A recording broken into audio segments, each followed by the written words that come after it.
السلام علیکم ورحمۃ اللہ وبرکاتہ۔ میں ہوں ایاز اللہ اور آپ کا ہمارے چینل پر خیر مقدم ہے۔ ناظرین، اللہ تبارک و تعالی نے ہمیں اس دنیا میں بہت تھوڑے وقت کے لیے بھیجا ہے اور ہمیں اس میں آخرت کے لیے بہت زیادہ کام کرنا ہے۔ اس احساس کو ہمیشہ تازگی بخشتے رہنا چاہیے۔ قرآن کریم نے متعدد مقامات پر اس کی طرف توجہ دلاتا ہے۔ دنیا کو عارضی اور اس کے ساز و سامان کو بے حیثیت بہت ہی کم بلکہ دھوکہ قرار دیتا ہے۔ جیسا کہ اللہ تبارک و تعالی نے قرآن کریم سورہ آل عمران آیت نمبر 185 میں فرمایا وَمَا الْحَيَاةُ الدُّنْيَا إِلَّا مَتَاعُ الْغُرُورِ، دنیاوی زندگی تو سراسر دھوکہ ہے۔ دوسری جگہ سورہ نساء آیت نمبر 77 میں فرمایا قُلْ مَتَاعُ الدُّنْيَا قَلِيلٌ، یعنی اے میرے محبوب صلی اللہ علیہ وسلم، آپ لوگوں کو یہ فرما دیں یہ دنیا کا ساز و سامان دیکھنے میں چاہے کتنا ہی زیادہ معلوم ہو پھر بھی بالکل بے حیثیت اور بہت ہی کم ہے۔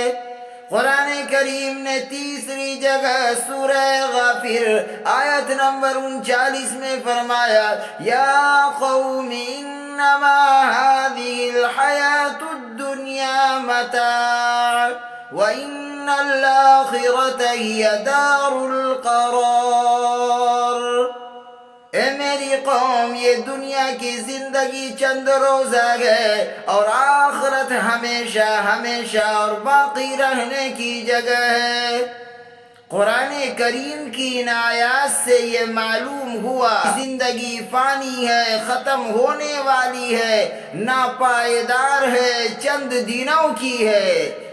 لیکن افسوس صد افسوس کے ساتھ یہ کہنا پڑتا ہے آج ہمارا اور آپ کا سارے لوگوں کا ساری دوڑ دھوپ اسی دنیا کے لیے ہے، اور جہاں ہمیشہ ہمیشہ رہنا ہے اس کے لیے کوئی تیاری نہیں، کوئی فکر نہیں، اس کے بارے میں کوئی تصور اور خیال ہی نہیں آتا۔ آج کا نوجوان تو کیا، بوڑھا ہو گیا، داڑھی کے بال سفید ہو گئے، ایک مکان بنایا دوسرے مکان کی تیاری، ایک دکان بنایا دوسرے دکان کی تیاری، اور اصل جو کاروبار کی جگہ قبر ہے، آخرت ہے، اس کی کوئی تیاری نہیں۔ اس کے بارے میں کبھی خیال ہی نہیں آیا کہ میں وہاں کا وحشتناک اور خوفناک منظر کیسے برداشت کر سکوں گا۔ اسی لیے تو اللہ کے نبی سرکار دو عالم صلی اللہ علیہ وسلم نے فرمایا کن فی الدنیا کانک غریب، او کما قال علیہ السلام کہ دنیا میں ایسے رہو جیسے کوئی مسافر رہتا ہے۔ اگر مسافر کو کہیں سفر کرنا ہو تو اسے جتنی ضرورت ہوتی ہے اتنا ہی سا سامان اپنے ساتھ لے کر چلتا ہے۔ اللہ کے نبی نے فرمایا کہ او لوگو، دنیا میں تمہیں جتنا رہنا ہے اتنا تو دنیا کے لیے تیاری کر، اور تجھے جتنا آخرت میں رہنا اس کے لیے تو آخرت کے لیے اتنا آخرت کے لیے تیاری کر۔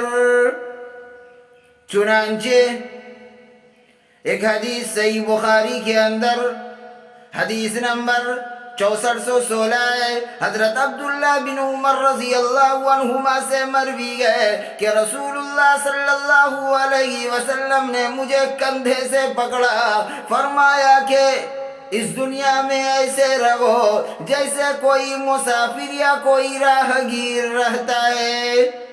حضرت عبداللہ بن عمر رضی اللہ عنہما فرماتے ہیں اگر تم کو شام میسر آ جائے تو صبح کا انتظار نہ کرو، اور اگر صبح مل جائے تو شام کا انتظار نہ کرو۔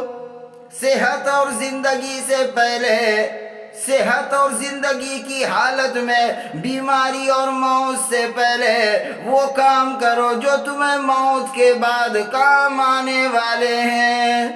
اللہ تبارک و تعالی ہم سب کو اور تمام مسلمانوں کو موت کی تیاری، قبر کی تیاری، آخرت کی تیاری کرنے کی توفیق عطا فرمائے، آمین۔